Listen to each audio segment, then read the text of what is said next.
할렐루야, 반갑습니다. 8월 23일 월요일 큐티 함께 나누도록 하겠습니다. 시편 67편 1절 2절 말씀, 제목은 우리에게 먼저 복을 주신 이유는 입니다. 하나님, 우리에게 은혜를 베풀어 주시고 우리에게 복을 내려 주십시오.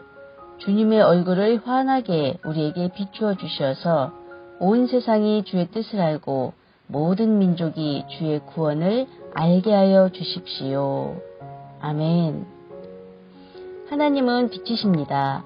하나님은 그 빛을 우리에게 은혜로 또 복으로 환하게 비추어 주시는 분입니다. 이 세상에는 많은 빛이 있습니다. 해처럼 온 세상을 밝게 비추고 모든 생명체에게 없어서는 안 될 큰 영향력을 끼치는 그런 빛도 있습니다. 그리고 별처럼 너무나 작고 희미해서 그 빛을 의지하여서는 아무것도 할 수 없는 그런 빛도 있습니다. 이 세상은 깊은 절망과 무지의 어두움으로 가득 차 있습니다. 그래서 우리가 가지고 있는 지식과 지혜의 그런 작은 빛으로는 결코 밝힐 수가 없습니다. 비록 우리 안에 지혜가 있고 이 세상의 이치를 밝히는 지식이 있다고 하지만 그것은 깜깜한 밤에 볼 수 있는 아주 작은 반딧불 같은 것입니다.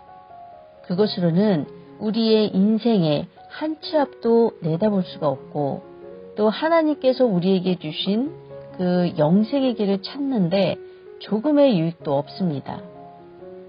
오히려 이런 지식과 지혜와 또 이런 가르침은 우리가 하나님께로 나오는데 큰 장애물이 될 뿐입니다. 고린도 후서 4장 6절에서는 이렇게 말씀을 하고 있습니다.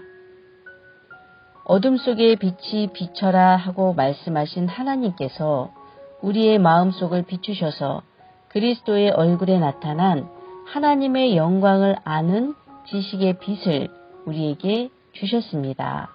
아멘. 네, 하나님께서 우리에게 하나님의 영광의 빛을 비추어 주셨습니다. 예수 그리스도의 복음인 이 빛을 따라갈 때 우리는 참된 자유를 누릴 수 있고 또 구원에 이룰 수 있습니다. 2절 말씀 함께 보겠습니다. 온 세상이 주의 뜻을 알고 모든 민족이 주의 구원을 알게 하여 주십시오. 아멘.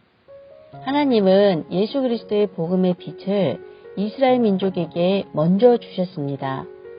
이스라엘을 만민 가운데서 택하여 하나님의 백성으로 삼으시고 그들에게 복을 주시고 그들에게 하나님의 말씀을 맡기신 것은 그들을 통하여 세상 만 백성이 구원을 받는 통로로 삼으시기 위함이었습니다. 즉 이스라엘은 이방 나라들로 하여금 하나님께 돌아와 구원을 받을 수 있게 해야 할 그런 사명이 있었던 것입니다. 그런데 이스라엘 사람들은 구원과 하나님의 은총은 오직 자기들만의 독점적인 것이라는 그런 그릇된 민족주의에 빠져 있었습니다. 그러면 오늘날 우리의 모습은 어떠해야 할까요? 하나님이 우리를 구원하시고 우리에게 복을 주신 것은 우리만 구원받고 우리만 하나님의 은총을 누리라고 그렇게 하신 것이 아닙니다. 아멘. 하나님은 온 세계에 하나님의 구원의 복음의 빛을 전하기 위해서 우리를 택하시고 구원하신 것입니다. 우리는 이 사명을 잘 감당해야 합니다. 온 세상이 주의 뜻을 알고 모든 민족이 주의 구원을 알게 하기 위해서는 우리의 믿음의 선조들이 그랬던 것처럼 우리에게 임한 하나님의 구원의 빛을 비추고 우리는 전해야 합니다. 하나님의 말씀을 우리의 입술로 말함으로 또 하나님의 사랑을 우리의 삶으로 실천함으로 우리는 그 빛을 전할 수 있습니다. 오늘도 말과 행동으로 여러분에게 주신 사명을 잘 감당하는 그런 하루가 되시기를 소망합니다.